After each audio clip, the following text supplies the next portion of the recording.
Fala pessoal, então agora trazendo a tática do Ancelotti, né, aqui da seleção brasileira. Eu já tinha postado como funcionava mais ou menos aí o 4-2-4, como a seleção chegava para a Copa, mas aí agora terminada aí a fase de grupos, principalmente nesse último jogo aí contra a Escócia, né, o Brasil do Ancelotti se consolida aí nesse 4-3-3, né, com o Paquetá de titular, que é o que o pessoal já vinha pedindo bastante, né. O Ancelotti estava insistindo um pouco aí no 4-2-4, só que estava meio complicado e durante os jogos ele foi fazendo essa alteração e aí contra a Escócia ele já começou dessa forma, né? A seleção acabou perdendo o Rafinha aí por lesão, que não estava apresentando um futebol tão do que é esperado dele aí, né? Do que a gente vê ele fazendo no Barcelona, acabou que na seleção não estava dando tão certo, ele acabou saindo por lesão. Entrou o Ryan, né, no time titular aí para esse jogo contra a Escócia e aí meio que fica fixado esse 4-3-3 aí, né? Dessa forma com o Matheus Cunha de falso 9. E acredito que para os próximos jogos aí o Brasil vai manter essa formação, né? Se vai ser o Ryan, se vai ser o Luiz Henrique, se o Ancelotti vai pôr o Endrick ali na ponta, como ele colocou para jogar no segundo tempo aí. Né? A gente vai ter que estar vendo como vai ser os nomes, mas acredito que a grande maioria vai ser dessa forma mesmo, né? Tem a diferença também do Ibanez, começou a Copa, né? O Danilo acabou tomando a vaga dele. O Danilo tá bem, né? Por incrível que pareça. Eu acho que eu não teria convocado o Danilo de jeito maneira, mas ele tá representando muito bem, assim como o Douglas Santos do outro lado, né? Acho que estão jogando muito bem. E aí foi um 3-0 bem sólido aí pra cima da Escócia com esse 4-3-3 aí que o Ancelotti armou. Eu vou estar passando aqui um pouquinho, né, de como funciona cada parte do campo aí e a maneira que o Brasil vai, a princípio, né, vai estar iniciando essas eliminatórias aí. Eu não entendi, não procurei nem olhar muito como vai ser essa fase eliminatória, né? Se é 16 avos, né? Acredito que é 16 avos que começa, mas enfim. O Brasil vai partir aí a partir de um 4-3-3, acredito eu, né? Então vamos começar aqui falando da saída de bola, né? Como sempre começo falando. A gente vem com o Magalhães aqui um pouquinho mais pela esquerda, né? Até um pouco parecido com o que ele faz no Arsenal, né? Tem uma liberdade mais aqui, não ficar tão preso. O Marquinhos centralizado aqui, né? Como zagueiro central mesmo, e o Danilo vem como lateral direito com um zagueiro ofensivo, né? Já fala um pouco mais da função dele mais à frente, mas a princípio ele vem como lateral aqui com essa saída de 3 aqui estruturada dessa forma, né? Com um zagueiro ofensivo, o Danilo. O Casemiro fica aqui, diferente da outra tática que eu tinha até comentado, né? Colocar um estilo de jogo de O Destruidor nele, né? Esse estilo de jogo aqui, cadê o Destruidor? Que às vezes ele dá um passo mais à frente ali, né? O Casemiro não ficar tão próximo ali dessa primeira saída de bola, que ele às vezes dá uma comprometida, né? É um cara que tem uma boa visão de passe, de quebrar linhas, né? Ele passa entre linhas, passa pra frente, o Casemiro é muito bom, mas às vezes nas primeiras saídas de bola, um passe mais curto, um passe de lado, o Casemiro às vezes dá umas entregadas. Então eu até tinha comentado, né? Ele tava jogando um pouquinho mais à frente, né? Dando um passinho mais à frente. E aí o Ancelotti deu uma mudada no estilo de jogo, né, dele, né? Porque não estava sendo tão bom, né? A participação dele à frente não estava tão interessante. E quando ele, assim, na fase defensiva, ele, como ele dava alguns passos para frente na fase ofensiva, quando ele tinha que correr para trás, ele não tem tanto mais essa recomposição que ele já teve em outro momento da carreira, né? Então ficava um pouco exposto. Então acho que a gente vem aqui com o primeiro volante para quê? Para o Casemiro ficar mais recuado. Ele está bem mais focado na função defensiva do que uma grande função de construção, de armação de jogo ali no começo. Então ele fica mais recuado ali, dando um apoio aqui para os 3 jogadores de trás, né? A jogada tá aqui com o Danilo, ele dá uma oferecida ali na opção de passe e tal, faz uma jogada mais simples, mas ele tá mais defensivo aqui, né? Ele não é bem o cara que vai ficar procurando o tempo inteiro igual um Vitinha da vida, né? Nunca foi a característica do Casemiro, não vai ser agora que vai ser também, né? Mas o Ancelotti quis manter ele, né? Acho que até teria já mudado pro Fabinho ali depois daquele jogo contra o Marrocos, eu já teria começado com o Fabinho o próximo jogo, que o Fabinho entrou muito bem, jogou bem pra caramba, também não esperava, né? O Fabinho já em um outro momento da carreira, né? Já jogando na Arábia, eu não esperava que ele fosse tão bem, eu colocaria ele de titular. Mas o Ancelotti manteve o Casemiro e nessa função ele vem aqui, pode colocar um primeiro volante nele para ele ficar bem recuado, bem mais, uma função bem mais defensiva, né? Inclusive tá batendo em todo mundo, tá descendo a porrada em todo mundo o Casemiro aí durante os jogos, né? Mas então fica essa função mais defensiva para ele do que em relação a outra tática, né? Então, como eu já falei aqui de um dos laterais que é o Danilo que fica nessa saída de bola, né? Falei aqui um pouco do Casemiro. Puxa para falar um pouco do Douglas Santos, né? Que é o lateral esquerdo. Agora sim, né? Jogando um pouco mais ofensivo, porque o que aconteceu, né? Contra o Marrocos era aquele 4-2-4, né? E começou jogando o Ibanez do lado direito. E foi até uma coisa que eu tinha comentado, né? Antes eu imaginava que o Ibanez, nessa linha de Antes era 4, né? Deixa eu até ver que eu tenho mais ou menos a tática que eu fiz ali. Imaginava que o Douglas Santos viria com um zagueiro ofensivo, né? Tendo um pouco mais de liberdade para subir. E o Ibanez, né? Deixa eu só colocar ele aqui só para ilustrar direitinho. E o Ibanez ia ficar um pouco mais defensivo, né? Porque é um zagueiro jogando de lateral direito. Imaginaria que ele ficaria um pouco mais pro Douglas Santos estar mais livre, né? Pra subir um pouco mais, como é mais a característica dele. Mas o que o Ancelotti fez pro jogo contra o Marrocos, né? Por ter o Brahim Dias ali, que é o craque do time ali, né? O Marrocos já teve o Ziyech ali naquela ponta direita, sendo um jogador muito forte. Agora nessa geração mais vencedora, talvez essa geração mais nova aí do Marrocos, vem o Brahim Dias. E o que eu acredito que o Ancelotti quis fazer foi segurar mais o Douglas Santos, né? Pra ele que ia ter os embates diretos, né? Com o Brahim Dias. Então segura mais o Douglas Santos para ser um cara mais de marcação e solta o Ibanez. Só que aí nisso foi o que todo mundo falou, né? O Ibanez não fez um jogo legal, já saiu tudo queimado, mas eu acho que foi muito por uma função tática, né? Ele colocou o Ibanez para jogar de lateral, fazer uma função de lateral ofensivo, subindo mais do que o Douglas Santos, que não é a característica dele. E aí ele ficava exposto do lado dele ali, né? Ele fazendo uma função que ele não sabe fazer, ele subia, tinha que ficar correndo para trás o tempo todo, não é uma coisa que ele tá acostumado, então acho que tecnicamente ele não jogou bem, e aí taticamente ele acho que ficou exposto, né? E aí agora sim, né? Como eu vim falar que o Douglas Santos já emendando isso, agora sim o Douglas Santos sendo esse lateral que vai subir mais, né? Pro Danilo ficar aqui como terceiro zagueiro, que é o que o Ibanez acho que faria melhor, né? Não melhor do que o Danilo, né? Mas em relação ao que o Ibanez estava taticamente proposto a fazer ali no primeiro jogo, acho que dessa maneira aqui já seria mais ideal. Então acredito que se o Danilo acabar tendo algum problema físico, se machucar, acontecer alguma coisa, se o Ibanez entrar aqui, ele vai fazer melhor a função do que ele fez no primeiro jogo, né? Por ser mais acostumado com isso. Então o Douglas Santos dá esse passo mais à frente aí, atacando como um lateral bem mais ofensivo, ocupando bastante o corredor, né? Já eu falo de como funciona mais ou menos a dinâmica dele aí com o Vinícius Júnior, né? Vamos passando um pouquinho mais por fases aqui. Vamos falar dos meio-campistas, né? O Guimarães e o Paquetá, eles estão jogando aí na mesma altura do campo, né? Bem parecido aqui o posicionamento deles, o Paquetá pela esquerda e o Guimarães pela direita, né? Mas com funções diferentes aqui entre si, né? O Guimarães vai vir como um meia versátil. Eu até, falando de estilo de jogo, até esqueci de comentar, o Douglas Santos vem com um especialista em cruzamento, né? Para ocupar bem aquele lado esquerdo do campo, dar amplitude pro time por essa faixa, né? Então o Guimarães vem como um meia versátil, né? Por quê? Saída de bola aqui pela direita já tem o Danilo, né, que vai estar ocupando todo esse espaço aqui. O Danilo vai ocupar muito essa área toda do campo aqui. A princípio ele começa mais recuado, mas mais pra frente, quando o jogada estiver construída, o Brasil estiver mais posicionado no campo de ataque, você não precisa ter o Guimarães, na verdade, né? Você não precisa ter o Guimarães baixando o tempo inteiro para ficar buscando bola aqui, porque o Danilo tá aqui. Então você não precisa dele fazendo isso. Então você coloca o meio versátil nele, ele vai ocupar mais ou menos essa área aqui do campo, ele vai pisar muito na área, né? Como o Matheus Cunha é um falso 9, vai dar bastante espaço para trás para armar o jogo e tudo mais. Quem vai ocupar muitas vezes esse espaço pela direita é o Guimarães, né? Pela esquerda acaba sendo o Vini, que vão muito atacar esse espaço, né? Que o Matheus Cunha acaba deixando, puxando o zagueiro com ele, o jogador aqui, tanto o Vini, o Guimarães, até o Ryan, às vezes pode ser o Paquetá também, vão acabar infiltrando nesse espaço pelo meio, né? Até aconteceu alguma coisa parecida ali no gol do Matheus Cunha, né? Justamente o Guimarães dando um passo para frente ali e dando uma assistência pro Matheus Cunha, que chegou de trás ali, né? Justamente o Matheus Cunha um pouco mais recuado por causa do movimento de falso 9 e o Guimarães dando esse passo para frente. Então, diferente do que era na outra tática, naquele 4-2-4 que eu comentei, o Guimarães ali como um orquestrador, agora ele vem como meia versátil para estar pisando mais na área, né?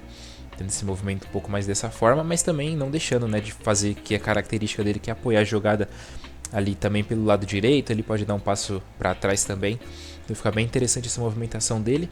E o Paquetá aqui como orquestrador, né, que é até engraçado porque no clube, né, nos clubes dele o Guimarães costuma até ser um primeiro volante mais de distribuição, mais um cara que seria o orquestrador, né, e o Paquetá no Flamengo um cara mais de pisar na área, né, um meia mais ofensivo, e aqui tá invertido, né, Guimarães é quem pisa na área e o Paquetá vem com o orquestrador, que é para dar um passo mais para trás ali, né.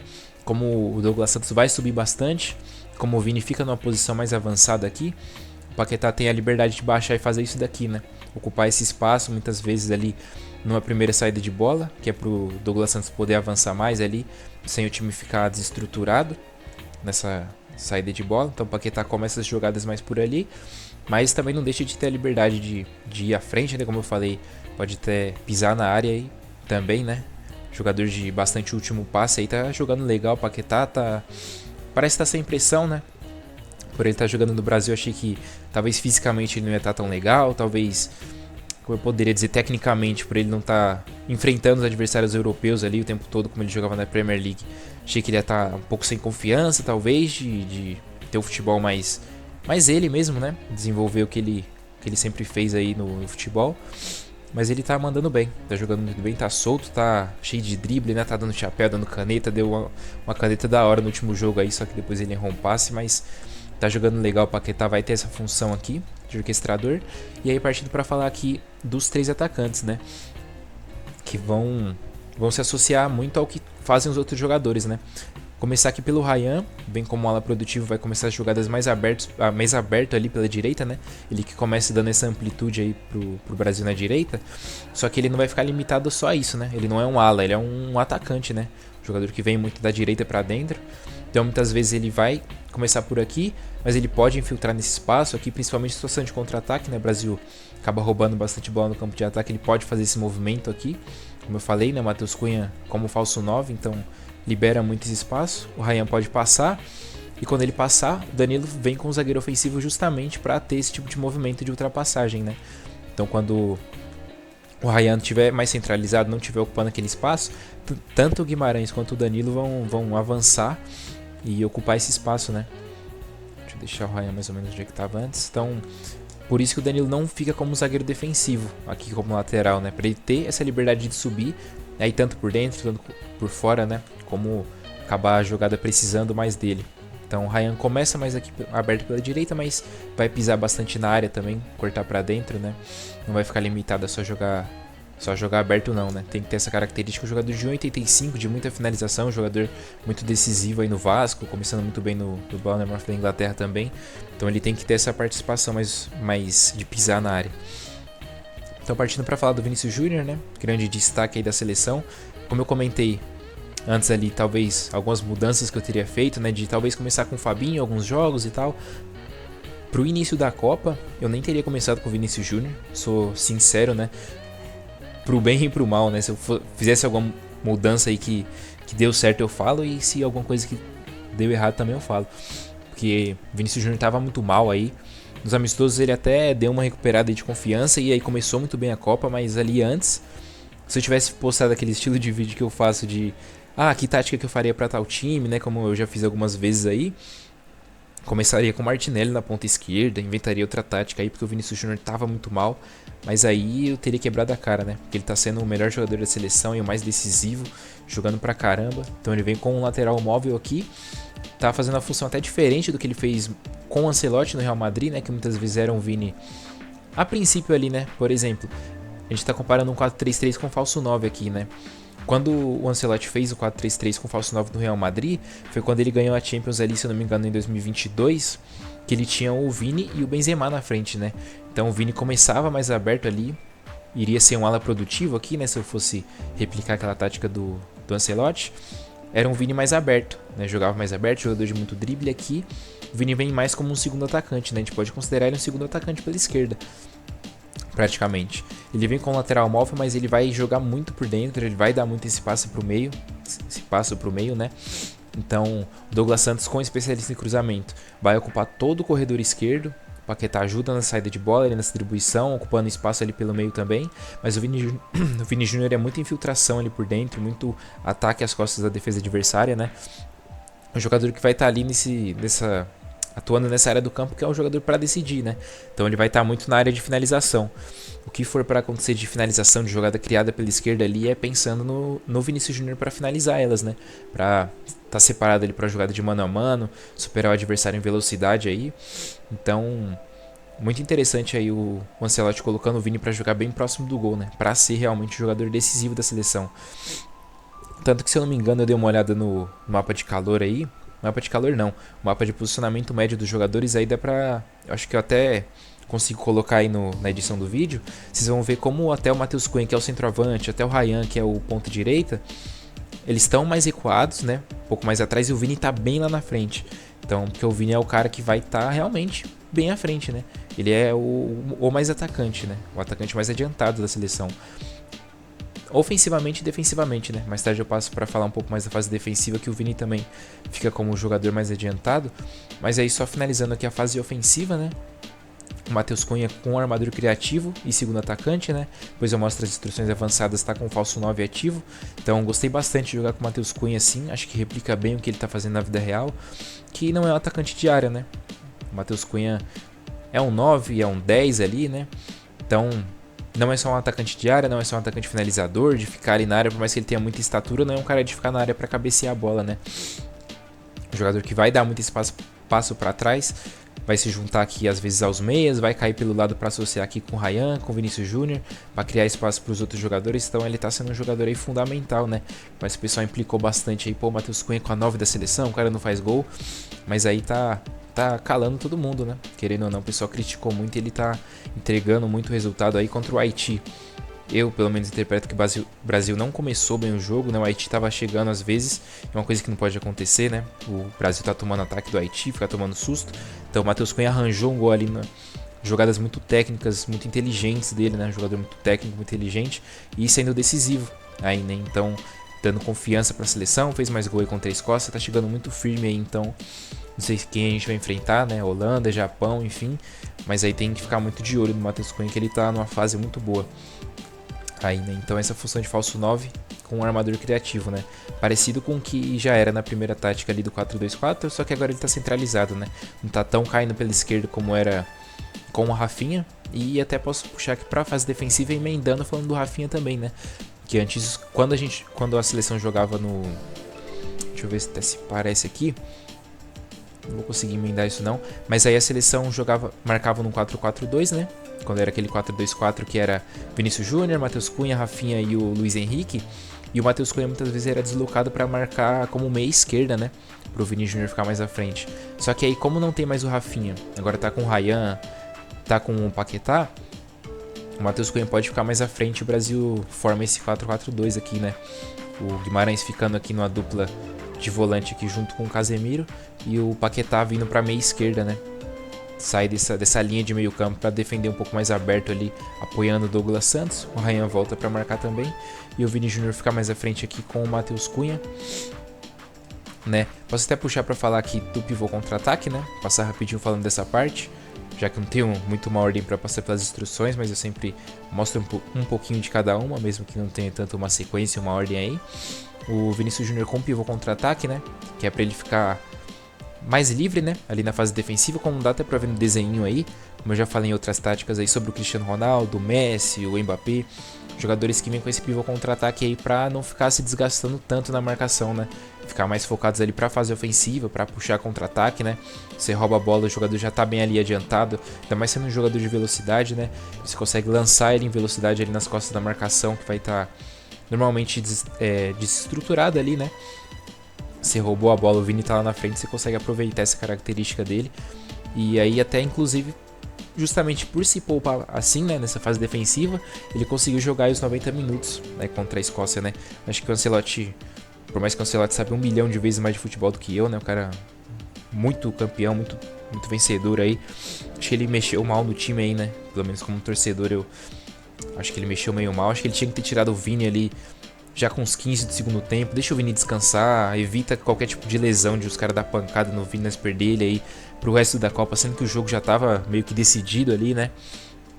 Então, pô, tirasse o Vini Júnior e tal, mas aí então o Vini ficou, aguentou jogar aí, né? Muito porque ele, mesmo que ele tenha terminado o jogo muito cansado, ele consegue terminar ali tendo uma boa intensidade justamente por conta aí do pivô contra-ataque, né? Que é ele ser um pouco mais poupado aí na fase defensiva. Então quando um dos dois atacantes tiver que voltar mais aí, volta mais o Matheus Cunha, né? Mesmo que seja esse 4-4-2 aí. Então, já falo das ofensivas, né? Vou falar aqui das instruções ofensivas. Faço um capítulo separado aí para cada uma sempre, né? Então, do pivô contra-ataque fica separado um pouco das instruções avançadas. Aqui fica a posse de bola, né? Passe curto ampla e o alcance do apoio iguais ao 4-2-4 que eu tinha feito antes da Copa começar, né? Aquela tática de prévia. A diferença fica aqui no manter formação, né? Antes eu tinha feito flexível, o time não ia ter uma estrutura o tempo inteiro de jogadores em posições fixas ali para atacar, mas agora vem o manter formação, que é pro time manter esse desenho aí, né? Não é uma formação tão como eu posso dizer, não é um 3-4-3, né? Por mais que sejam 3 defensores, 3 no meio, não é uma formação que tenha uma numeração tão certinha, né? Uma saída de 3 ali, mais o Casemiro, tem 2 meias, tem o Douglas Santos que ataca como um ala ali. Então acaba sendo talvez ali um 4-3-3, mas o time vai manter mais ou menos esse desenho aí na hora de atacar, ocupando muito o campo adversário, né? Então se você colocar o time no flexível, talvez os jogadores vão se dispersar muito desse tipo de posicionamento e tal. E o que a gente quer é um ataque mais posicional, o time mais dominando ali, todo mundo ocupando bastante mesmo o campo do adversário, né? Jogando com aquela barrinha do ofensivo, aquele barrinha vermelhinha, né? Do ofensivo pro time ir bem pra frente. Então você consegue criar ataque pelos dois lados do campo, pelo meio. Você ocupa muito o campo do time adversário, né? Dessa forma, com manter formação aqui. A gente passa aqui um pouquinho para as instruções defensivas, né? Também parecido com o padrão. Aumenta uma barrinha aqui na densidade, né? Para o time não ficar tão espaçado. A linha defensiva pode até, quem sabe, baixar um aqui para você não ficar tão exposto, né? Mas assim ficou interessante, como eu falei, jogando com a barrinha no vermelho, né? Como a seleção conseguiu algumas boas pressões aí para cima do adversário, né? A gente deixa essa linha um pouco mais alta, para o Brasil marcar um pouco mais à frente. Não é aquela marcação alta, por exemplo, igual da Holanda, que vai tentar sufocar o adversário à frente o tempo inteiro. Ou, por exemplo, como é a da Alemanha, do Nagelsmann também, né? Que postei tática aí deles também, como eles estão jogando aí na Copa. Marcação do Brasil não vai ser essa marcação lá em cima que vai subir a linha, sabe, dos zagueiros ali no meio campo e pressão, não deixa o adversário jogar. Vai ser uma pressão ali média alta, né? Mas é uma pressão agressiva, né? Querendo ou não, então dessa forma acho que simula bem, né? Como o Vini Júnior fez um gol ali por conta de pressão justamente mais à frente, né? Teve um outro que foi anulado também, mesma coisa, pressão mais à frente, né? Então é bom manter essa característica aí. E como eu falei, mesmo que o Vinícius Júnior esteja com o pivô contra-ataque, ele, né, como eu citei esses dois lances, ele que fez a pressão final ali para conseguir o gol, você não vai deixar de ter isso, né? Porque com o pivô contra-ataque não é que o jogador vai deixar de marcar, ele vai deixar de recuar para um bloco mais baixo, né? Então quando o adversário estiver dominando seu campo ali, o Vini vai estar adiantadão lá na frente. Mas quando você, acabou de perder a bola, você vai tentar fazer uma pressãozinha rápida ali, o Vini vai estar por ali. Ele não vai deixar de estar fazendo isso, né? Só um asterisco aí, né? Uma observaçãozinha sobre essa instrução avançada. A gente passa para falar das duas últimas aqui, né? O falso 9 e rotação de alas que já estavam antes. Então a explicação bem parecida com a outra, né? Você tá aqui, com a bola na direita, então o Bruno Guimarães pode abaixar para jogar ali pela direita para te dar a opção de passe sempre, né? Para você não ficar sem opção de passe pelos lados, né? Como a área de ataque é ampla, o Brasil ataca bastante pelos lados, então é interessante isso. Muito até pela questão do Vini Júnior também, né? Fica bem interessante dessa forma, porque se só colocar um lateral móvel nele e deixar sem a rotação de alas, por exemplo, pode ser que ele só queira fazer movimentos assim e fique assim muitas vezes, né? E aí quando o Douglas Santos receber a bola ali pelo lado, talvez o Vini não baixe para ajudar ele como um ponta, talvez o Vini tenha só movimentos de segundo atacante, por assim dizer, né? De entrar na área, mas com rotação de alas você consegue ter o Vini fazendo movimentos para cá também, né? Para puxar na jogada de velocidade ali, enfrentar um contra um do adversário, que é muita característica dele, então acho que simulou muito bem isso também, né? Então acho que deu uma passadinha geral aqui, né, nas instruções, fase ofensiva, fase defensiva do time, né? Poderia até falar um pouquinho aqui do Neymar, né? O Neymar entra dessa forma, entra como um armador criativo aí também, né? Tinha muita expectativa aí para a volta do Neymar e tal, voltou cheio de vontade, cheio de movimentação. Só acho que aqui como uma observaçãozinha, né, já é finalzinho do vídeo, acho que o Neymar tem que dar uma olhada em... É lógico que são características diferentes, né, e tudo mais. Mas acho que ele tem que dar uma olhada em como o Messi joga, cara. Porque o Neymar, às vezes, ele pega a bola aqui, por exemplo. Vou só bagunçar isso aqui. Às vezes ele quer fazer muito isso aqui, ó. Jogar até pela direita, ele quer baixar, ele quer ocupar toda essa zona do campo aqui. E ele acaba, sabe, gastando energia nisso, né? Acho que ele tem que jogar muito mais próximo disso aqui. Até parecido com o que o Matheus Cunha tá fazendo, né? Um atacante que volta mais, e não um meia que vai ficar vindo buscar a bola assim, dessa forma, né? Por mais que ele esteja com muita vontade, que ele quer mostrar isso, que ele quer, sabe, driblar, quer dar aquelas achadas que o Neymar a gente sabe que é muito bom nisso. Acredito que ele tem que ter um tipo de movimentação um pouco mais próximo do gol, né? Não ficar saindo tanto disso, né? Mas a princípio que a gente vem com o armador criativo dessa forma aqui, ele conseguiu do atacante, o mesmo posicionamento, o mesmo estilo de jogo que o Matheus Cunha já vai ter aí nos inícios dos jogos, né? Então só essa passadinha aqui pelo Neymar, né? E desejando que que ele seja o herói desse Hexa aí, né? Que ou o pessoal odeia ele, ou o pessoal gosta muito dele. Eu sou a favor, né? Sou a favor dele estar na seleção, dele ter sido convocado.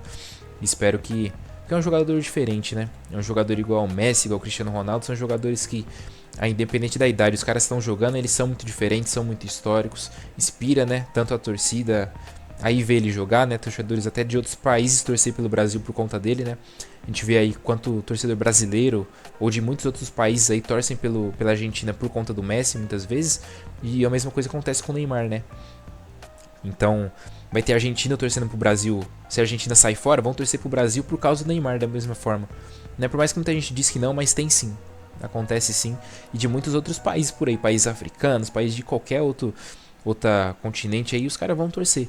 Então é um jogador que eu acredito que tem que estar, tanto por essa questão dele trazer muita torcida, né, de ter, querendo ou não, o cara faz parte da história do futebol aí, né? Um jogador muito diferente, um artilheiro aí da história da seleção, então um cara que acredito que ele tenha que estar assim, né, aqui na seleção.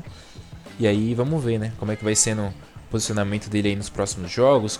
Se o Ancelotti vai dar minutagem aí pra ele no próximo jogo, que é um jogo mais sério, né? Ele entrou aí com 3-0 aí no último jogo do grupo, o Brasil já aí com a classificação bem encaminhada, o jogo tava bem encaminhado, ele botou o Neymar. Vamos ver como é que vai ser num jogo mais decisivo, né? Tá enfrentando o Japão, uma Holanda aí, um jogo empatado, um jogo tenso, difícil. Quando será que ele vai colocar o Neymar? Se ele vai colocar o Neymar mesmo, né? Ver como é que vai ter essa confiança aí. Mas no geral vai ser isso mesmo, né? Deixa eu voltar até o Matheus Cunha aqui. A tática do Brasil é essa, né? Como eu tinha falado, se o Brasil mudasse aí a formação aí no decorrer da Copa, eu traria atualização e tô trazendo aqui, né? Atualização, qualquer outra mudança aí que o Brasil tenha mais pra frente, eu posso estar trazendo também. Então, finalizando o vídeo aí, pessoal, deixar o like e o comentário o que achou da tática, o que tá achando do Brasil. A gente começou aí a Copa, Brasil empatando com o Marrocos, ficou aquela desconfiança, pô, o Brasil não vai ganhar não, mas e aí, que vocês acharam que mudou esse ânimo aí? Eu acho que deu uma mudada, né? O Brasil pode ir mais longe, acredito, agora que consolidou bem esse 4-3-3. Então é isso, rapaziada, valeu, tamo junto, é nóis.